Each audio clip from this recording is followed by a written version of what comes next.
All right. So like I said, it's my first time interviewing, so bear with me. Okay. All right, let's get started. What's up, everyone? Welcome back to the channel. My name is Samer Brax, and today I'm interviewing Nick.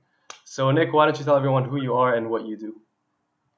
All right. So again, I'm Nicholas Bosch. What I used to do, I used to farm when I was like 11 years old.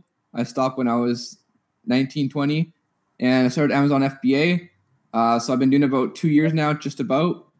I've used other people's money to grow my business as fast as I can using PayPal lending, MasterCards, Amazon lending, and such. I've been able to grow it to 7 figures now. Next year, I hope to be able to do $1 million in revenue. Besides that, there's nothing much about me. I mean, I come from a family of 11 kids, so it's pretty busy around me all the time, but I really enjoy it. I live in the countryside. I'm from Canada, BC, so I'm about an hour out of Vancouver. Mm-hmm. All right, that's awesome. So you said you used other people's money to grow your business or to start your business? Well, I started with like $6,000 of my own. Okay. So I like to explain to people like this: you can, with $6,000, especially because I'm Canadian, the dollar is a little worse than the American dollar, obviously, or a lot worse. Yeah. So with $6,000, you got 2 products, right? So you buy 2 products, you make $3,000 off on each product, so you can start 2 new ones. So you go from 2 to 4 to 8 to 16, right? But I went bigger than that, faster, because the reason I was using Amazon lending. So whenever I found a product that made me money, I would buy a new product, and I kept the money in the business. I pulled out very little and kind of lived a very I don't know. I had a lot of money in the bank, so I was still living very lavishly. I partied a lot. I mean, I had my own boat and toys and stuff like that. So I wasn't like cutting myself, hard from money and stuff like that. I just, I only put so much in the business. And then when I seen it being very successful, I threw all my money and I sold my boat, and I just started using money from everybody else. Right. I pulled out a line of credit. I used credit cards. I had PayPal lending. I used Amazon lending. I used Indiegogo. Anything I could do to pay off at the end of the month and make credit on for 1, and for 2, make points off of, right? My PVCs on my credit cards, my, everything expenditure wise on credit cards. So I get points all the time, right? And enough for me to travel. So. Yeah, your credit card points are enough to travel, right? Like it's that. Oh yeah, I could travel almost I'd say at least 3-4 months of the year with the points I have. So that's not your money. That's the money. That's other people's money. That's just from PPC and from buying my products through PayPal with my MasterCard being linked up. Okay, that's awesome. Yeah, I need to learn how to do that once I start buying the products. There you go. So when did you start? Because you've been doing this for a while. Yeah, I started 19. Almost 20 months ago. People keep asking me, so I actually went back and tracked it. I was like, okay, how long have I been doing this for? And it's been about 19, 20 months. So. Okay. Almost 2 years. And ever since, you never had a job? You were doing this full time? I was working when I started. I was still working at the farm. Okay. So I was half a year. I still worked at the farm because I am a very energetic kind of guy. I need to be working. Now I just go to the gym. Can't tell, but I go to the gym just to kind of keep myself active. But I'm not trying to get huge and shit. Yeah. I'm just trying to stay fit and be able to eat, because I was starting to eat less and stuff like that, and just try to keep me motivated and stuff like that. But I was I was working at the farm still at the time because I was getting paid so well, and it was just good money, right? I was making $2,000 take home every 2 weeks, so it was $2,000 for a product, every 2 weeks almost, right?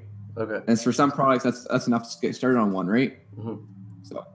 So for someone who's doing this as a side business and they still have a full-time job, when would you advise to quit your job and focus 100% on Amazon? At what point? I mean, I could still be working somewhere else. It's up to the person, really.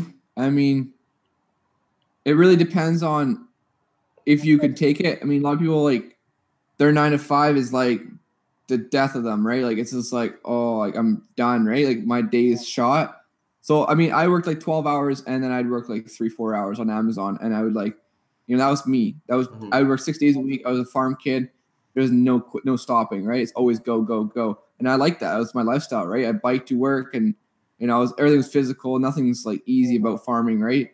and it was just one of those jobs. And then it's just a personal choice. I'd say like if you want to be really successful and you really have a decent job, I would stay at that job till like it's overbearing, right? Yeah. And also like you gotta remember that once you're selling on Amazon, you're doing well at it. You start restricting your growth by not researching because you're too tired to do research when you're working a full-time job. So if it's restricting you from growing faster, if you think you can grow faster without that job than with the job, that's the time you should quit. Mm-hmm. But at the same time, that job is feeding your Amazon more money because you're always increasing your products and reordering. So you always need more money. But you got to think about it. If you have 6 products, your 6 products are doing like, say, let's lowball it. Just $2,000. That's super low. You're making $12,000 profit per month, which equals 4 new products at the end of the month. Mm-hmm. Right? And you can keep scaling it. I mean, when's money enough, right? Yeah. And when are you happy? Yeah. So, I mean, that's the way I look at it. And it's just, you got to be able to feed yourself, obviously, have a house. Like I have 2 houses of my own and I rent them out. I still live in my parents' house, so I'm not too concerned, but you just got to have enough, and some people just don't have enough. So if they're hustlers and they want to keep working, then they go ahead and do that. Okay. And let's talk about that. Do you have any other sources of income? Passive? Well, I have two mortgages, or that's a liability, but okay. I have 2 houses. Both of them positive cash flow. I put down a hefty down payment on them. So yes, I don't know if you know Vancouver's market, but it skyrocketed like crazy in the last year and a half. And I bought them when I was like 18 and 19. So I bought one for $276 and one for $286, or $278 and $286. And then now they're both worth about $500,000. So I made like $500,000 on my properties, plus like the monthly income I get from it, which is like between the 2 of them, it's just about $1,200 profit. Okay. So that's positive cash flow for me. So but that's just so minor. I put a new roof on the one, so that cost me like $9,000. So, I mean, there's a lot of things involved. However, I mean, I don't have that many streams of income.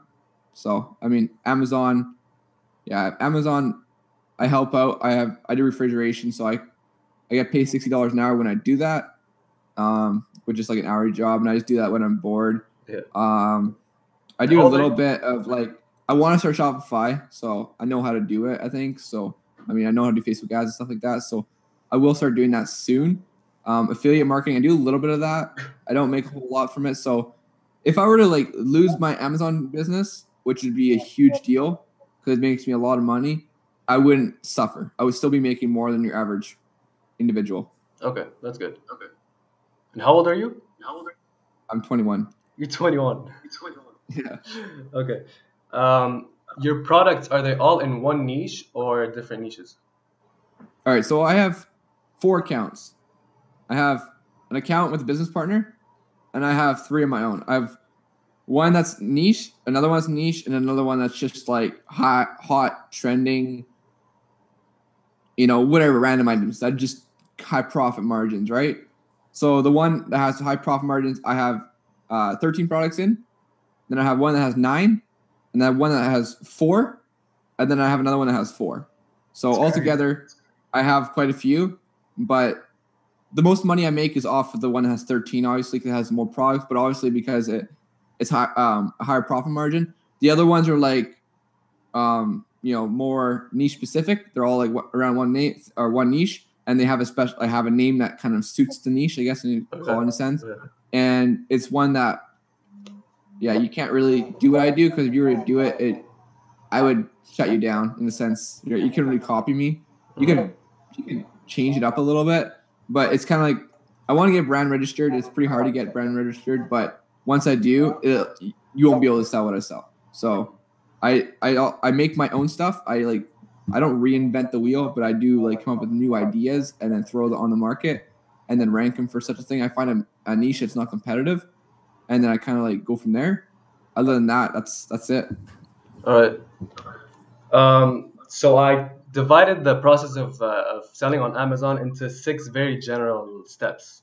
So what I want to do is tell you each step and have you give me one tip, either one word or a sentence, just very quickly. Sounds good? Yeah, All right. sure. First step, courses. Courses. What do you mean? What's your thoughts? Should you take one? Should you not? Should you skip this step altogether? Oh, courses. Oh, you should take one. Take an Amazon course. Okay.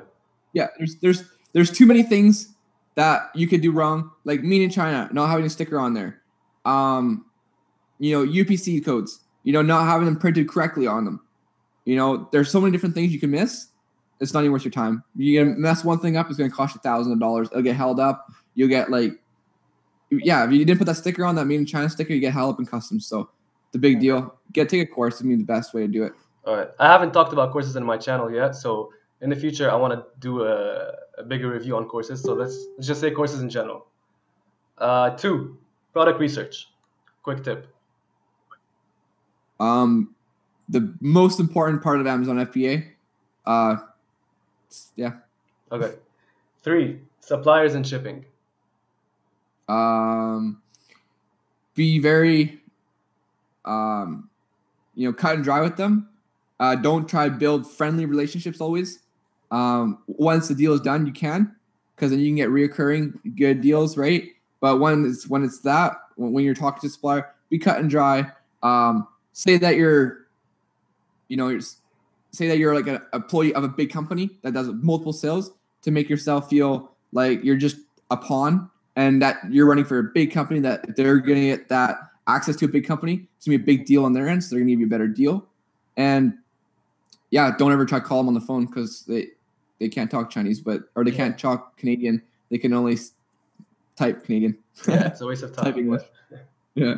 4, listing /keywords /images. All super important. Product research being the most important, obviously, still. But your listing's junk. It's gonna be hard to rank for one. Your title is junk. Your title ranks you the highest. So if your title is garbage, you're not gonna do as well. And that's why we do well, because we know how to do that. Keywords, another good thing, really important. You get those keywords, you get those, misspelled words, get you a lot of sales that somebody else wouldn't get. So very important again. Okay. 5, launching strategy. Another thing, those are all important things. Just one quick tip. One quick tip. Make sure you don't go against its terms of service, Amazon, or do loophole ways. Viral launching is good, but don't get caught up in all these paid programs and stuff like that that really don't help you. All right. And finally, 6, outside ads from like Facebook or whatever. Very good for growing, scaling your business. Growing it and getting more sales. Also helping you get to the very first listing, but also very good for holiday season. So I'm getting prepared for it. Running Facebook ads all winter long. That's good. So yeah, that's the 6 steps. If you guys have any other steps that I missed, leave them in the comments. And Nick, thanks for letting me interview you. If you guys want to see Nick interviewed me on his channel, I'll link the channel below. And if you like this video, please leave a like and subscribe for more videos. And Nick, anything you want to say at the end? To anybody that's looking to start, it took me 19 short months to almost $50,000 a month profit right now. So, don't be afraid. It took me 14 months. Put your head down, just do the work. You may like to party. You may like to do all these kind of cool things. Might not want to sell your vehicle to be able to do this kind of good stuff. But, I obviously had a bit more of a privilege in the sense that I was working on a farm when I was 11 years old, and I had a lot of capital, and I bought houses and stuff like that, and had cash flow and stuff like that coming in already. And I had a good family around me. But if you got any sort of money, throw it in there and, start growing your business using other people's money. It's the most viable, most successful way to grow a business. Perfect. If you guys have any questions, leave them in the comments. I'll answer them, or Nick will answer them. And Nick, I'll see you soon. I'll talk to you later. Goodbye. All right, dude. Good talk. Bye. Bye.